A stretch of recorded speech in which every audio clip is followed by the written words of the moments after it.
माझे नाव प्राची शंकर नरवडे. माझ्या शाळेचे नाव जिल्हा परिषद मराठी प्राथमिक शाळा मासरूळ. मित्रांनो, आज आपण पूर्णपणे मुक्त आहोत. आपल्याला पाहिजे तिथे फिरता येते, पाहिजे ते बोलता येते. पण कधी शांतपणे विचार केला आहे का की स्वातंत्र्य म्हणजे नेमकं काय असतं? स्वातंत्र्य म्हणजे केवळ 15 ऑगस्टला झेंडावंदन करणे आणि 26 जानेवारीला देशभक्तीपर गाणे ऐकणे नव्हे. स्वातंत्र्य म्हणजे स्वतःच्या देशाचे निर्णय स्वतःचा घेण्याचा अधिकार.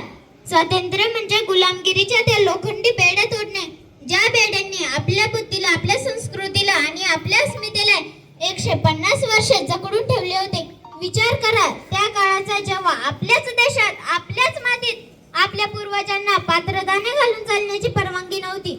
मोठ्या हॉटेलच्या बाहेर पाटी असायची, dogs and Indians are not allowed, म्हणजे कुत्रे आणि भारतीयांना प्रवेश बंदी.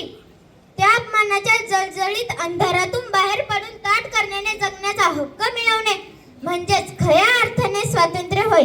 हे स्वातंत्र्य आपल्याला इंग्रजांनी थाळीत भीक म्हणून दिलेले नाही, तर या देशातील हजारो क्रांतिकारकांनी आपल्या रक्ताचा शेवटचा थेंब या मातीसाठी सांडला आहे.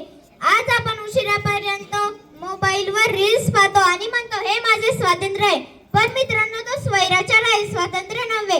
आज आपण कुठेही कचरा फेकतो, गुटख्याची पिचकारी मारतो आणि म्हणतो मला बोलण्याचं स्वातंत्र्य आहे, पण ती वैचारिक गुलामी आहे. ज्या गोष्टींना आपण स्वातंत्र्य समजून बसलो ना, ती प्रत्यक्षात एका नव्या अदृश्य पिंजऱ्याची गुलामी आहे. मग स्वातंत्र्याचा खरा अर्थ काय? झाशीच्या राणीची तलवारीची धार म्हणजे असते स्वातंत्र्य. सावरकरांच्या आत्मनाचा कोलू म्हणजे असते स्वातंत्र्य. उधम सिंहाने लंडन मध्ये घेतला बदला म्हणजे असते स्वातंत्र्य. आणि बाबासाहेबांनी देशाला दिलेले संविधान म्हणजे असते स्वातंत्र्य. मंगल पांडेच्या बंदुकीतून सुटलेली पहिली गोळी म्हणजे असते स्वातंत्र्य. टिळकांच्या सिंहगर्जनेने हादरलेली इंग्रजांची टोळी म्हणजे असते स्वातंत्र्य. बाबू गेनूने परदेशी ट्रक पुढे दिलेली प्राणांची आहुती म्हणजे असते स्वातंत्र्य. आणि भारत मातेच्या रक्षणासाठी पेटलेली ती अखंड क्रांतीची ज्योती म्हणजे असते स्वातंत्र्य. 23 वर्षाच्या भगतसिंगने हसत गळ्यात घातलेला फासाचा दोर म्हणजे असते स्वातंत्र्य. सुखदेव आणि राजगुरूंच्या त्यागाचा तो हुंकार जळजळीताना थोर म्हणजे असते स्वातंत्र्य. शेवटची गोळी शिल्लक असताना आजतांनी स्वतःवर केलेला तो प्रखर प्रहार म्हणजे असते स्वातंत्र्य. तुम मुझे खून दो म्हणत नेताजींनी इंग्रजी सत्तेवर केलेला वार म्हणजे असते स्वातंत्र्य. तात्या टोपे आणि नानासाहेबांनी शौर्याला गाजवलेले ते रण मैदान म्हणजे असते स्वातंत्र्य. बीपी चंद्रपाल आणि घोषबाबूंच्या तो क्रांतीचा प्रखर प्रहार म्हणजे असते स्वातंत्र्य. गुलामीच्या सोन्याच्या पिंजऱ्याला लात मारून मिळवलेले मोकळे आकाश म्हणजे असते स्वातंत्र्य. हक्क आणि कर्तव्याची जाणीव ठेवून जगात चमके माझा भारत देश प्रकाश म्हणजे असते स्वातंत्र्य. लाला लजपतरायांनी लाटे चलताना छातीवर बाळगलेला स्वाभिमान म्हणजे असते स्वातंत्र्य. मदनलाल जिंगरांनी लंडनच्या छातीत मारलेली गोळी आरपार म्हणजे असते स्वातंत्र्य. थोडक्याने सांगायचं तर स्वतःच्या हक्कासोबतच देशाप्रती असणाऱ्या कर्तव्याची जाणीव असणे म्हणजेच खऱ्या अर्थाने स्वातंत्र्य. हा इतिहास ऐकताना जर आज आपल्या डोळ्यात पाणी येत नसेल तर आपण स्वतःला भारतीय म्हणून घेण्याच्या लायकीचे नाही.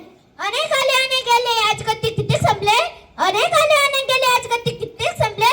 पण विसरू नको तू समाकधी ज्यांच्यामुळे हे दिवस लाभले, ज्यांच्यामुळे हे दिवस लाभले. मस्तक माझे लावते ते ज्यांनी देशकारणी प्राण वाहिले. मस्तक माझे लावते ते ज्यांनी देशकारणी प्राण वाहिले. त्या वीर सुपुत्रांच्या चरणी माझे कोटी कोटी वंदन, कोटी कोटी वंदन. उतुंग आकाशात फडके आपल्या देशाचा तिरंगा छान. उतुंग आकाशात फडके आपल्या देशाचा तिरंगा छान. प्राणपणाला लावून राखू आपण आपल्या भारताची शान, आपण आपल्या भारताची शान. पण हे स्वातंत्र्य आम्ही मिळाना सहज थाळीत भीक म्हणून, हे स्वातंत्र्य आम्ही मिळाना सहज थाळीत भीक म्हणून लाखो वीरांनी प्राणांची आहुती दिली, हसत फासावर चढून, हसत फासावर चढून. एवढे बोलून मी माझे भाषण संपवते. जय हिंद, जय भारत. धन्यवाद. धन्यवाद. वाणीत तिच्या तेज होतं आणि रक्तात भारतीय धर्म होता आणि म्हणून भारतीय देशभक्ती होती. म्हणून प्राचीसाठी एकदा जोरदार टाळ्या आपल्या झाल्या पाहिजेत.